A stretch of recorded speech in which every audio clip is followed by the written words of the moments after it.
Hi, I'm Michelle Brain and I am the Midwife Hypnotist. Today I have a story. A story can be used for so many amazing things. To teach children new ways. A story can make you think about your own life. Can think about a certain situation. And I use stories a lot. So I just wanted to share one of the stories that I love to use, and it's about a kookaburra. So sit back, you might even like to close your eyes and hear the story about my kookaburras. So where I live is on 100 acres. It's in the middle of the country. It's regional Australia. We have a lot of cows, we have ducks, turkeys, chickens, we have kelpie dogs, and we have a lot of wildlife on our farm. And one particular bird that I really love, and it tends to wake me up on most mornings, and that's our kookaburras.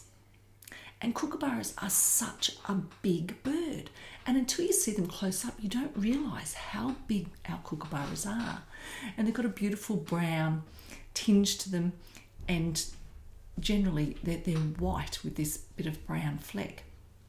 But they have this really long, strong beak, and I know how strong they are because our kookaburras often sit on the trees and watch us eat. So we often sit on the veranda and have our breakfast.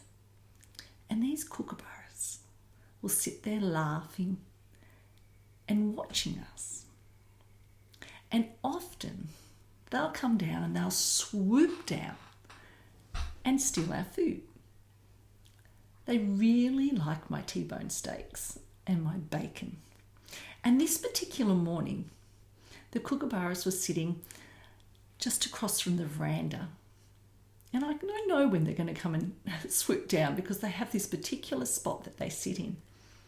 So they were sitting there laughing away like a kookaburra does. When all of a sudden,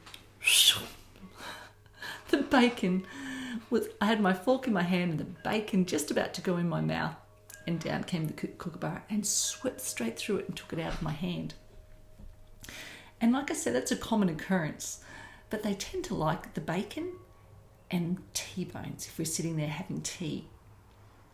But this particular day, we were sitting inside eating. I think it was a little bit colder, but they could still see us through the window.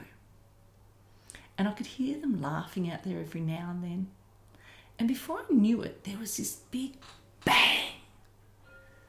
And I thought, my goodness, what was that? Something had hit the window.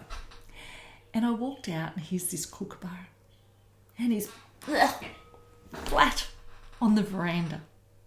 And just as I walked out, he must have heard my footsteps. And he sat himself up and he shook himself off. He held his head high and he gave out this amazing laugh and then just took off again. I really love our kookaburras. Check out my website, michellebrain.com. And don't forget our new course, Birthing in Trance.